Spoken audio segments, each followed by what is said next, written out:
Hello बच्चों, क्या हाल चाल हो। तो आज का जो टॉपिक होगा वो होगा द्रव्यमान संख्या। और द्रव्यमान संख्या के साथ आपको बताया जाएगा कि जो उदासीन परमाणु है, आयन है, उनमें जो प्रोटॉन की संख्या, परमाणु क्रमांक और इलेक्ट्रॉनों में क्या संबंध है। साथ ही ये पढ़ा जाएगा कि परमाणु क्रमांक 1 से 20 तक जो तत्व हैं, परमाणु क्रमांक 1 से 20 तक जो तत्व हैं, उनके लिए द्रव्यमान संख्या की भी बात की जाएगी और द्रव्यमान संख्या का ये मतलब भी सीखा जाएगा। साथ में लास्ट में अपन कुछ एक जो है सवाल हैं, महत्वपूर्ण इंपॉर्टेंट सवाल है संबंधित, उनकी भी बात करने वाले हैं। तो बने रहिए वीडियो के साथ। और इसमें देखो, सबसे पहली चीज़ द्रव्यमान संख्या। तो द्रव्यमान संख्या आपको बोलते हैं मास नंबर, सीधी सी बात है। तो किसी भी तत्व या परमाणु के लिए जो द्रव्यमान संख्या होती है, उसका सीधा सा मतलब होता है कि जो आपका परमाणु है उसके नाभिक के अंदर प्रोटॉन और न्यूट्रॉन की जो संख्या का योग होता है, उसे अपन बोलते हैं द्रव्यमान संख्या। बहुत ही सिंपल है। जैसे ये कोई मान लो ये एटम है, परमाणु हैं, और ये बाहर की तरफ ये कक्षाएं हैं, और ये बीच में क्या है, न्यूक्लियस है। तो न्यूक्लियस में जो प्रोटॉन और जो न्यूट्रॉन है, उन दोनों की संख्याओं का जो योग है उसे क्या बोला जाता है, द्रव्यमान संख्या। ठीक है, क्या बोला जाता है, द्रव्यमान संख्या। ओके। और इसके लिए अगर अपन फॉर्मूले की बात करें, द्रव्यमान संख्या को इसे बताया जाता है, तो इसमें P + N, प्रोटॉन और न्यूट्रॉन की संख्या का योग। अगर हम चाहते हैं कि साहब इसमें न्यूट्रॉन की संख्या का पता लगाएं, तो सिंपल है। अगर द्रव्यमान संख्या दे रखी है तो उसमें से आप प्रोटॉन का नंबर जो है वो हटा दीजिए, निकाल दीजिए। ठीक है, तो ये एक सिंपल बात थी, न्यूक्लियस से रिलेटेड बात है। और जो न्यूक्लियस का जो मास होता है किसी भी एटम में, जो नाभिक का मास होता है, नाभिक का द्रव्यमान होता है, वही द्रव्यमान संख्या है। प्रोटॉन और न्यूट्रॉन की संख्या का योग है, एक नंबर है। और यहाँ जो है ये पोस्टो में इलेक्ट्रॉन होते हैं, तो इलेक्ट्रॉन के मास को जो है वो काउंट नहीं किया जाता, क्योंकि इलेक्ट्रॉन जो है एक मास रहित कण होता है, द्रव्यमान रहित कण होता है, ये चीज़। ठीक। इसके बाद में दूसरी चीज़ है जो उदासीन परमाणु होते हैं, ठीक है, जिन पे कोई चार्ज नहीं होता, उसके लिए अपने को याद रखना है कि जो उसका परमाणु क्रमांक Z क्या होता है, परमाणु क्रमांक। उसके बाद में P प्रोटॉन, और तीसरी चीज़ है इलेक्ट्रॉन। ये तीनों इक्वल होते हैं, है ना। कोई बोले कि साहब एक परमाणु है, एक तत्व का परमाणु या तत्व है जिसमें परमाणु क्रमांक मैंने कहा 11 है, तो निश्चित रूप से उसमें प्रोटॉन की संख्या भी क्या होगी, 11, और इलेक्ट्रॉन की संख्या भी क्या होगी, 11 होगी। अगर वो उदासीन परमाणु है, उस पर कोई चार्ज नहीं है, आवेश नहीं है। तो ऐसे ही कोई आयन हो, है ना, आयन का मतलब हो सकता है आपका ये धनायन हो सकता है, या फिर क्या हो सकता है बच्चों, ऋणायन हो सकता है, चार्ज पार्टिकल हो सकता है ना, आवेश युक्त हो सकता है, धनायन या फिर ऋणायन, आयन है।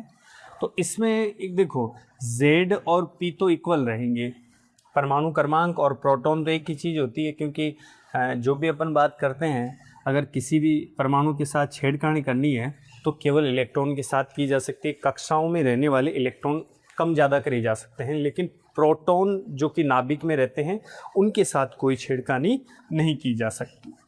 इसलिए जब भी अपन आयनों की बात करते हैं तो केवल और केवल इलेक्ट्रॉनों का लेन देन किया जा सकता है, या तो वहाँ से इलेक्ट्रॉन को रिमूव करो, हटाओ, या फिर इलेक्ट्रॉनों को जोड़ो।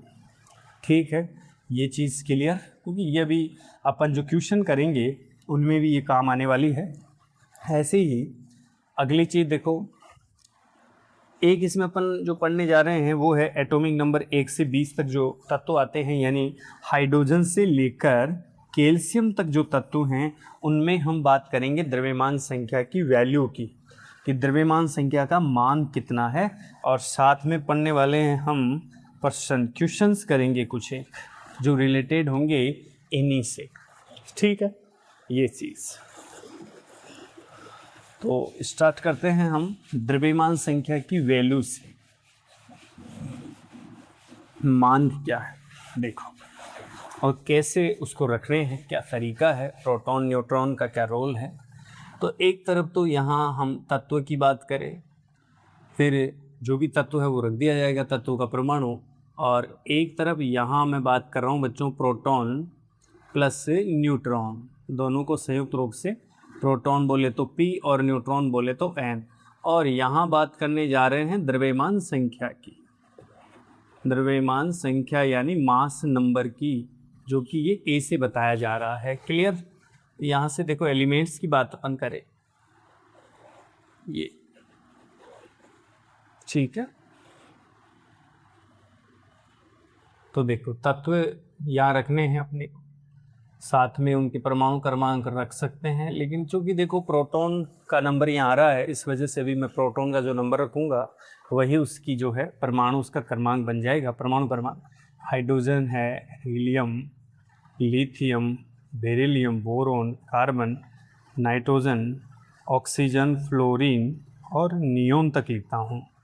और देखो इससे रिलेटेड अगर हम चाहें, आप लोग चाहे तो पीछे 130 तक जो है परमाणु क्रमांक 1 से लेकर 30 तक जो तत्व हैं उनके परमाणु क्रमांकों के आधार पर उन तत्वों को याद करने की ट्रिक बता रखी है ना। फॉर एग्जांपल मैं आपको बताऊं 1 से 10 के लिए, तो उसमें ये लिख रखा था जैसे hi, hello, listen, BBC news on Friday night, ऐसे। तो एक पीछे वीडियो है उसमें आप सर्च कर सकते हो, वहाँ मिल जाएगा उसकी ट्रिक का।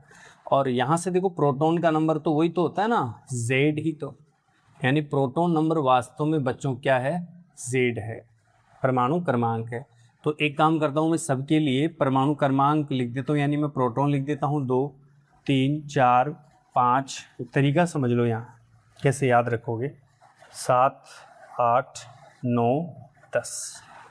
ऐसे ही देखो यहाँ अगर मैं द्रव्यमान संख्या की कंप्लीट वैल्यू लिख दूँ तो फिर आप समझ जाओगे इस चीज़ को। जैसे यहाँ 1, 4, 7, ऐसे ही 9, यहाँ 11, ये 12, इसका 14, ऑक्सीजन का 16, फ्लोरीन का कितना हो जाएगा 19 और नियोन का हो जाएगा 20, ऐसे। क्लियर? तो सिंपल है, हम कर सकते हैं, क्योंकि यहाँ प्रोटॉन और न्यूट्रॉन की संख्या का जो जोड़ है, योग है, सम है, तो वही तो द्रव्यमान संख्या होती है। अभी अपना फॉर्मूला कह रहा था कि A इज इक्वल टू आ जाएगा P प्लस N से, और N चाहिए तो क्या होगा A माइनस P से। ये बात हम कर रहे हैं, बिल्कुल ये बेसिक बात है, ठीक है। और यहाँ से देखो कितना बनेगा, जैसे यहाँ 1 आया है तो यहाँ पे इसका मतलब न्यूट्रॉन 0 है इस कंडीशन में। यहाँ हम कितना न्यूट्रॉन सेट करें जिससे कि ये 4 हो जाए, 2 करने पड़ेंगे, इसका मतलब हीलियम में 2 प्रोटॉन और 2 न्यूट्रॉन। जबकि स्पेशल बात यहाँ है कि हाइड्रोजन में ओनली 1 प्रोटॉन होता है, हाइड्रोजन में केवल न्यूक्लियस में 1 प्रोटॉन होता है। सिंपल अगर हाइड्रोजन है आपकी, आगे अपन बात करेंगे जब आइसोटॉप्स की बात करेंगे, है ना, समस्थानिकों की, संभारिकों की, वो बात भी होगी। ऐसे यहाँ 4 रख सकता हूँ क्योंकि 3 और 4 कितने हो गए 7। ऐसे ही देखो बच्चों बेरिलियम के लिए मैं यहाँ कितना रखूँ कि वो 9 हो जाए, 5 रख दूंगा ना। यहाँ कितना रखूँ कि 11 हो जाए, 6 रख दूँ। यहाँ कितना रखूँ कि जिससे 12 हो जाए, 6। यानी कार्बन में प्रोटॉन और न्यूट्रॉन की जो संख्या है वो इक्वल है, जैसे हाइड्रोजन में 2 और 2 है वैसे ही।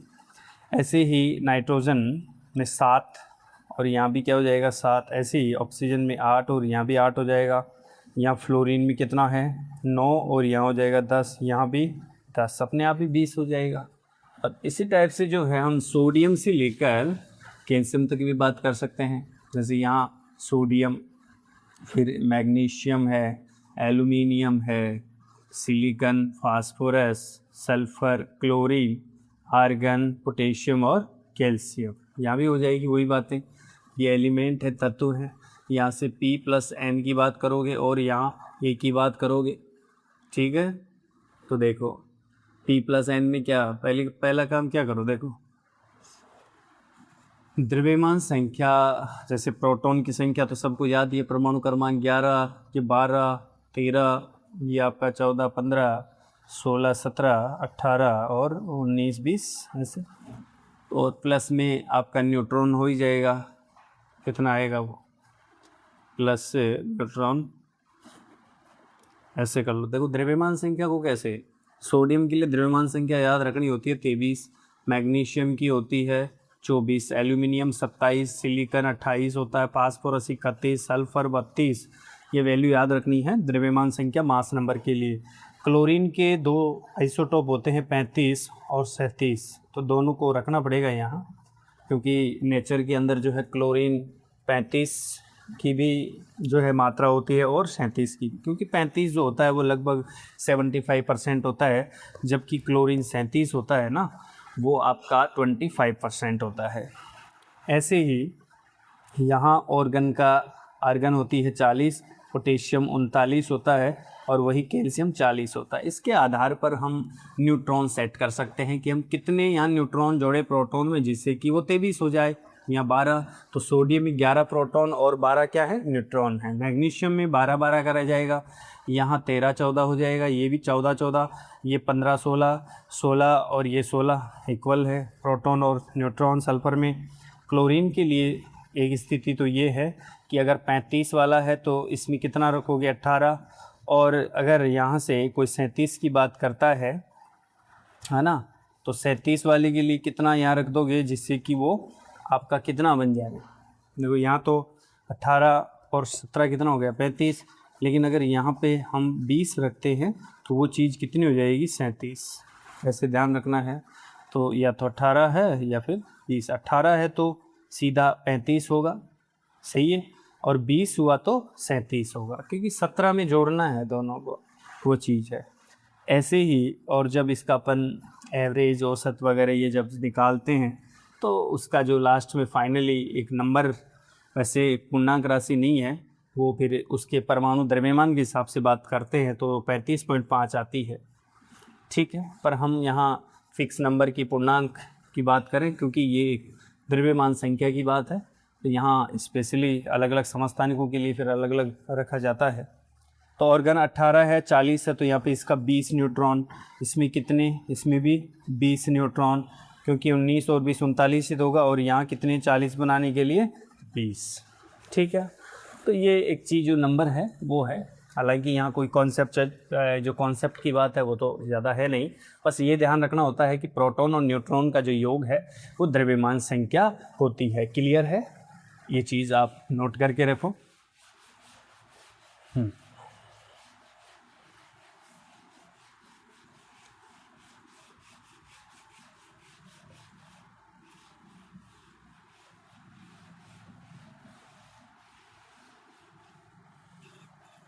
इसके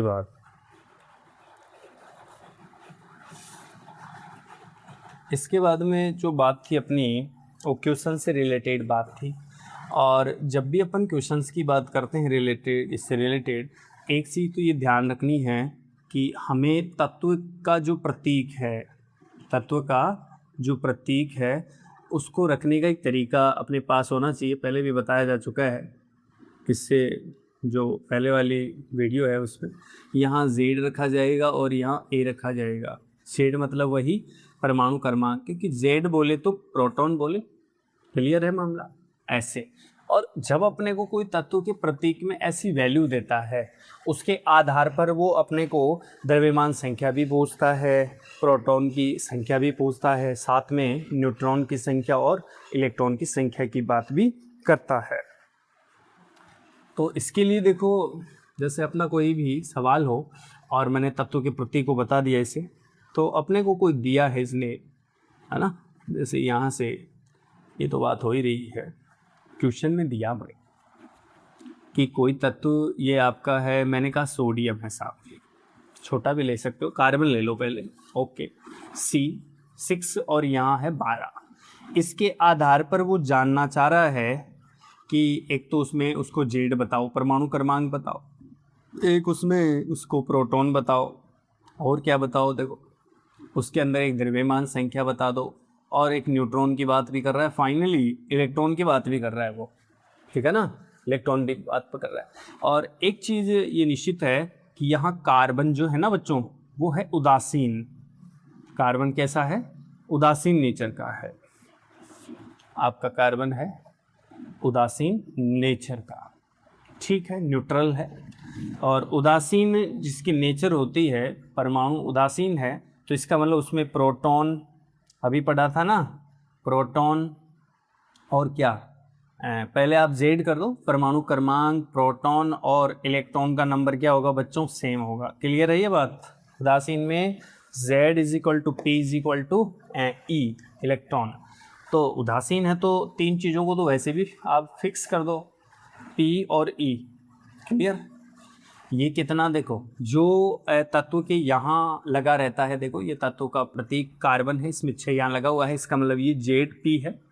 तो ये 11 और सॉरी 11 कहाँ, हम सोडियम की बात थोड़ी कर रहे हैं, अपन तो कार्बन की बात कर रहे हैं। 6 और 6 और इसमें इलेक्ट्रॉन भी क्या हो गए 6, तभी तो उदासीन होगा, क्योंकि प्रोटॉन और इलेक्ट्रॉन इक्वल होंगे तभी तो उदासीन होगा ये बंदा।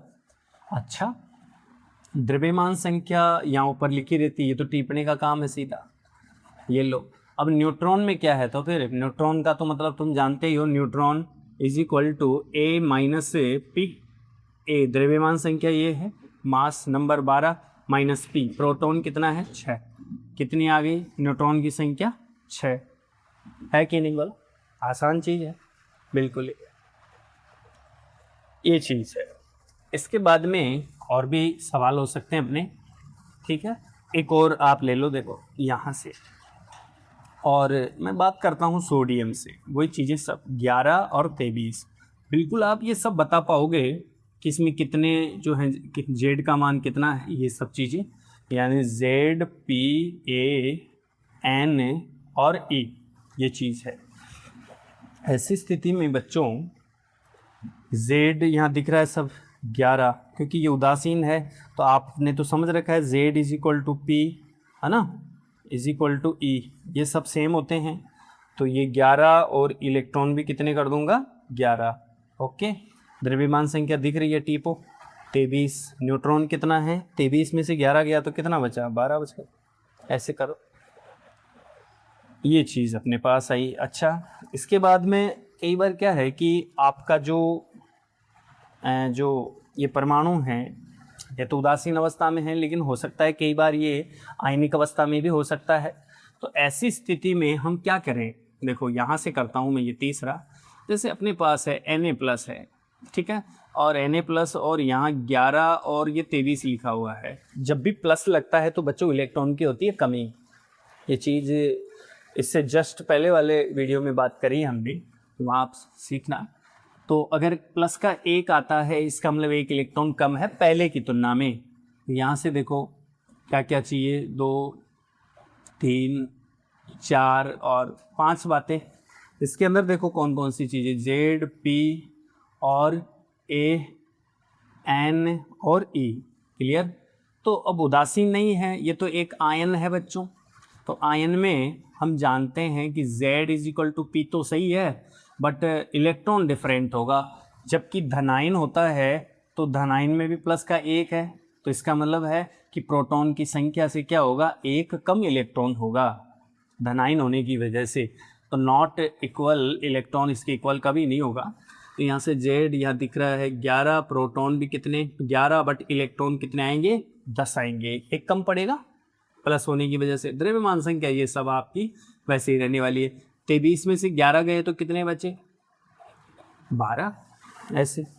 तो बिल्कुल आसान सी चीज़ है। एक और चीज़ समझ सकते हैं, माइनस वाली चीज़, जैसे Cl- है, यहाँ 17 और यहाँ 35 वाला मैंने ले लिया है।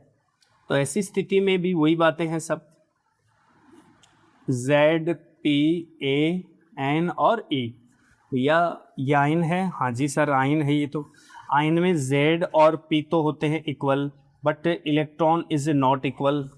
ऐसी स्थिति में क्या करोगे, Z वही चीज़ है 17, P 17, इलेक्ट्रॉन, हाँ सर आयन है और आयन में भी ऋण आयन है। तो ऋण आयन में क्या करोगे, ऋण आयन वाली कंडीशन में अपने को करना पड़ेगा कि इलेक्ट्रॉन की संख्या एक ज़्यादा, माइनस है, इलेक्ट्रॉन लिया है, तो इलेक्ट्रॉन लिया है पहले कितने हुआ करते थे 17 होते पहले, और एक ले लिया तो कितने हो गए हैं 18 हो गए, तभी तो माइनस आया है। और देख लो यहाँ से प्रोटॉन 17 और इलेक्ट्रॉन 18, इलेक्ट्रॉन एक ज़्यादा है तभी तो माइनस आया है ना एक के, है ना। ऐसे ए कितना 35, एन न्यूट्रॉन कितना 35 में से 17 गया तो कितना बचा 18, ऐसे। तो ये चीज़ें जो है वो आसानी से हम समझ सकते हैं, क्योंकि ये बिल्कुल बेसिक रसायन है। आराम से समझी जा सकती है, हर एक बच्चा समझ सकता है, चाहे वो 9th लेवल का बच्चा हो तो उसके भी ये चीज़ समझ में आती है।